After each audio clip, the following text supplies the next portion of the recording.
वही वापस आ जाना, ठीक है? सरदार तो पंजाब में होते हैं, पर ये तो गुजरात के हैं। और लौह पुरुष का मतलब? चलो एआई से पूछते हैं। एआई, लौह पुरुष का मतलब? लौह एक अयस्क है जिसे पिघला कर लोहा बनते हैं। लोहे को हाई लौह कहता है। अरे बंद कर इसे। क्यों बच्चों, लौह पुरुष के बारे में जानना चाहते हो? जी हाँ। आप यहाँ की कोई गाइड है? गाइड तो नहीं, तुम्हारी टीचर जैसा ही एक टीचर, रिटायर्ड हिस्ट्री टीचर। पास में ही रहता हूँ। जब भी जीवन में प्रेरणा की कमी महसूस होती है, यहाँ चला आता हूँ। अगर तुम सब चाहोगे तो मैं तुम्हें बताऊंगा स्टैच्यू ऑफ यूनिटी के बारे में, सरदार वल्लभ भाई पटेल के बारे में, लौह पुरुष के बारे में। सुनोगे? बताऊं? लौह पुरुष सरदार वल्लभ भाई पटेल का जन्म नडियाद में अपनी नानी के घर में हुआ था। कहते हैं ना, पूत के पांव पालने में ही पहचाने जाते हैं। वल्लभ भाई पटेल की निर्भीकता और नेतृत्व क्षमता स्कूल के दिनों में ही दिखने लगी थी। क्या हुआ वल्लभ? अरे हुआ क्या? बोलना। तू आज सुबह से तो उदास क्यों लग रहा है? अरे वल्लभ क्या हुआ? अरे सुनना। रुक तो। वल्लभ, जिसे मेरे साथ रुकना है रुके, जिसे जाना है जाए। मैं कक्षा का बहिष्कार करूंगा। पढ़ाई के लिए पुस्तक तो लेनी ही होगी वल्लभ। चाहे दुकान से ले या मास्टरी से, दाम तो चुकाना ही पड़ेगा। तो जिस पुस्तक का मोल बाजार में 3 पैसा है, उसी पुस्तक के लिए मास्टर जी को 5 पैसा क्यों दे? ये दुख की बात है कि मास्टर जी शिक्षा के बहाने पुस्तक बेचने का धंधा कर रहे हैं। मैं इस शिक्षा के व्यापार का विरोध करूंगा। मैं धरना दूंगा, कक्षा के बाहर बैठूंगा। जो इस अन्याय के विरुद्ध है वो मेरे साथ बैठे, नहीं तो जाए। बात जब न्याय और अन्याय की है तो न्याय के लिए मैं तेरे साथ ही बैठूंगा वल्लभ। न्याय के लिए अपने मास्टर जी का भी विरोध करना पड़े तो करेंगे। न्याय के लिए तो हम सब बैठेंगे। मैं भी और मैं भी। वल्लभ, मैं तुमसे सहमत हूँ। स्कूल का प्रधानाचार्य होने के नाते मैं तुम्हें वचन देता हूँ कि आगे से हमारे स्कूल में सब नहीं होगा। अब आप लोग अपनी अपनी कक्षा में जाएं। चलिए। अंततः 22 साल की उम्र में मैट्रिक की परीक्षा पास की और इसी बीच घर वालों ने उनकी शादी भी कर दी। सोच रहा हूँ कि मैं अपने अग्रज विठल भाई पटेल के पद चिन्हों पर चलकर गोधरा में वकालत करने के लिए पढ़ाई शुरू कर दूं। अब आपने ठान लिया है तो कर भी लेंगे। मुझे आप पर पूरा विश्वास है। वल्लभ भाई ने डिस्ट्रिक्ट लीडर की पढ़ाई पूरी कर गोधरा कोर्ट में प्रैक्टिस शुरू कर दी। प्रैक्टिस के साथ साथ परिवार भी आगे बढ़ने लगा। सरदार वल्लभ भाई पटेल सही मायने में कर्मयोगी थे। पेशेवर जीवन और व्यक्तिगत जीवन में हमेशा उचित दूरी बनाए रखते थे। एक दिन कोर्ट में बहस के लिए तैयार हो रहे थे, तभी उन्हें एक दुखद निजी सूचना मिली। परंतु एक वकील होने की भूमिका उन्होंने खूब निभाई और उस दिन की सुनवाई होने के पश्चात व्यथित हुए। मणिबेन अभी 6 साल की है और डाइयाबाई सिर्फ 4 है और तुम चल बसी। पर निश्चिंत रहना, हमारे दोनों बच्चों की देखभाल अच्छी तरह से करूंगा। मैं इंग्लैंड जाऊंगा और बैरिस्टर बनकर लौटूंगा।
Mr. Vallabhbhai Patel, you have achieved something truly exceptional, completing a most rigorous course in 2.5 years on a £1.50 scholarship.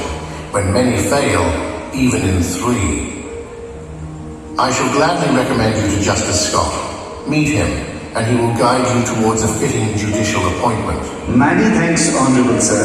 I must apologize, but I feel compelled to return to my motherland.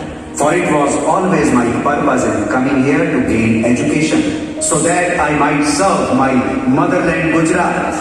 The call of Gujarat is irresistible. My motherland is calling me. Ah, proud of you.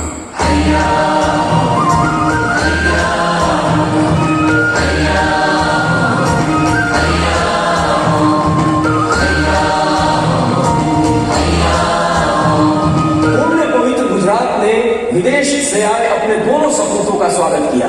1913 में वल्लभ भाई barrister बन भारत आए और उसके 2 साल बाद 1915 में गांधी जी दक्षिण अफ्रीका से सत्याग्रह का सफल प्रयोग कर भारत पहुंचे। गांधी जी को जानने समझने की प्रक्रिया में पटेल की दिलचस्पी सार्वजनिक जीवन में तथा राजनीति में जागृत होने लगी। वंदे वंदे वंदे वंदे वंदे वंदे। अरे लोगों की ये कैसे भीड़ चली आ रही है? भीड़ से घिरा ये कौन चला आ रहा है? अरे ये तो तिलक महाराज हैं, अपने लोकमान्य बाल गंगाधर तिलक। तिलक महाराज की जय, तिलक महाराज की जय, तिलक महाराज की जय, तिलक महाराज की जय। कहाँ चले आ रहे हो भाई? प्रणाम स्वीकार करें। मैं विठल भाई का छोटा भाई हूँ, वल्लभ भाई। आपके दर्शन करना चाहता था, आपको सुनना चाहता हूँ। हाँ, विठल के भाई हो तो लगो संग्राम में। तिलक महाराज की जय, तिलक महाराज की जय, तिलक महाराज की जय, तिलक महाराज की जय। भाइयों, तिलक जी हमारे बीच उपस्थित हैं। मैं उनसे आग्रह करूंगा कि वो हमारा मार्गदर्शन करें।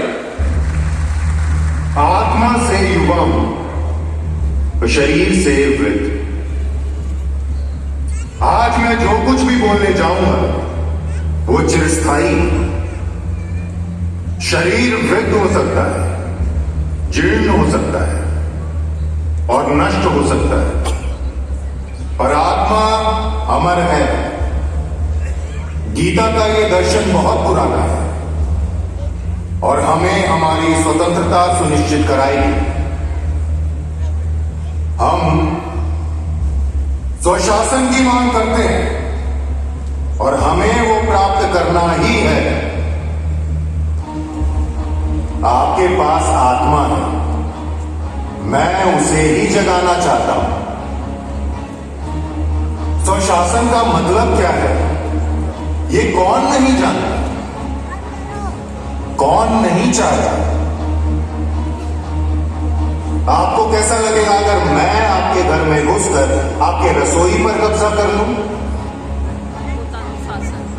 मुझे मेरे घर के कामकाज का अधिकार होना चाहिए। इसीलिए आगे बढ़ो और अपना शासन अपने हाथ में लो। स्वराज मेरा